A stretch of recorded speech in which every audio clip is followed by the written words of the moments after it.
Hello friends, আমি আবার নিয়ে চলে এসেছি একটি নতুন ভিডিওটা প্রথম থেকে শেষ পর্যন্ত দেখো। আশা করছি অনেক ভালো লাগবে। আমি প্রিয়াঙ্কা লাইফস্টাইলে আপনাদের অনেক অনেক স্বাগত জানাই। তো আমি তো বেশ ভালোই আছি, তোমরা কেমন আছো জানিও। আশা করছি তোমরা অনেক অনেক ভালো আছো। দেখো, আজকের ভিডিওটা কিন্তু বাবার বাড়ি থেকে আমি খুব দুঃখের সহিত বাড়ি চলে আসলাম। কিছু করার নেই, অনেক ভোরবেলায় আমি বাবার বাড়ি থেকে বেরিয়ে এসেছি, কারণ ছেলেদের পড়া ধরতে হবে, স্কুলে ধরবো, সেই চিন্তা ভাবনা করে বেরিয়েছি। যেহেতু একটা দিন স্কুল টিউশনি সবই কামাই হয়ে গেছে, তো আজকে আর কামাই করলে হবেই না, ওই জন্য অনেক ভোরবেলায় বেরিয়ে গেছি। দেখো, সবাই মর্নিংয়ে বেরিয়েছে, তো সকালবেলায় এত ভালো লাগছে। সকাল এটা অনেকটাই ভোর, তখন 5:30 বাজে।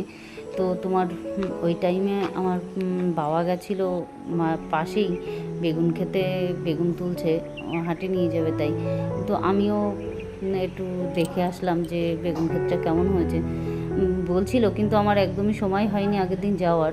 ভেবেছিলাম যাব, তো সময় হয়নি বলে ভোরবেলায় যখন বেরিয়ে আসছি তার আগেই একটু ঘুরেই আসলাম। আর যেহেতু ওরা সবাই মাঠে রয়েছে, ওই জন্য আমি একটু গিয়ে ঘুরে আসলাম। আর আমার ছোটো ছেলে তো তার আগেই দিদুনির সঙ্গে চলে এসছেন।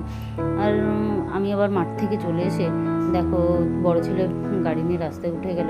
আমি সবাইকে প্রণাম করে যাই হোক আমিও ফাইনালি বেরিয়ে আসলাম, কারণ যত দেরি করব আসতে তো ইচ্ছা হয় না। আর সোনা পাপাটা ততক্ষণে ঘুমাচ্ছিল, ওকে আর ডিস্টার্ব করলাম না। তবুও একবার ঘুমন্ত অবস্থায় একটু যত্ন করে দিয়েই চলে আসলাম। কিছু করার নেই। দেখো, ওকে রেখে আসতে ভীষণ খারাপ লাগে।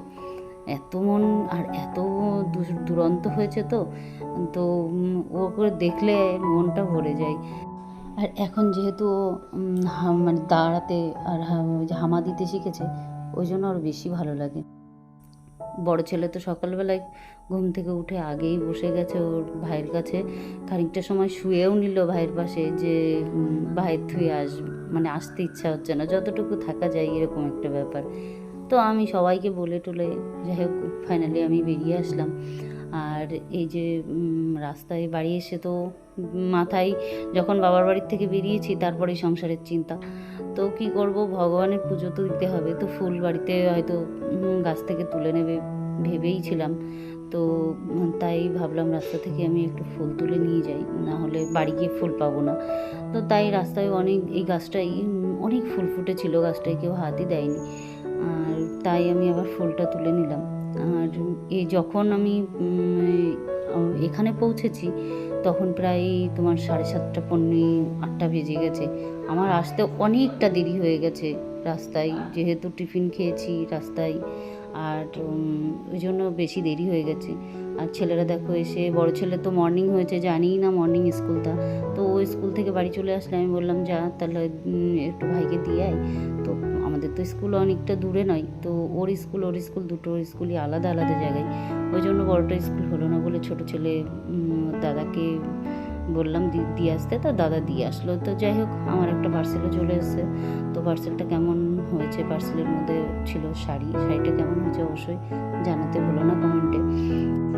শাড়িটা যেহেতু কালো শাড়ি অনেকেরই অপছন্দ, তো যার যার পছন্দ, যার যার পরা, তো যার যার পার্সোনাল ব্যাপার।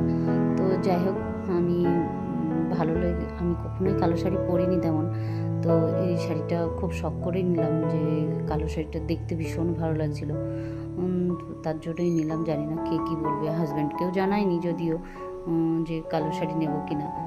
তো দেখলে কিছু আশা করা যায় কিছু বলবে না, কিছুই বলে না তেমন, ওই জন্যই নিলাম। তো যাই হোক অবশ্যই জানাতে ভুলো না কেমন হয়েছে। তাহলে ভিডিওটা আজ এতটুকুই থাক, দেখা হচ্ছে নেক্সট ভিডিওতে। ততক্ষণ তোমরা ভালো থেকো, সাবধানে থেকো, আর আমার সঙ্গে জুড়ে থেকো। আর অবশ্যই জানাবে শাড়িটা কেমন হয়েছে কমেন্টে। শাড়িটার কোয়ালিটি নিঃসন্দেহে ভীষণ সুন্দর হয়েছে আমার, তো আর জানি না পরলে কেমন লাগবে।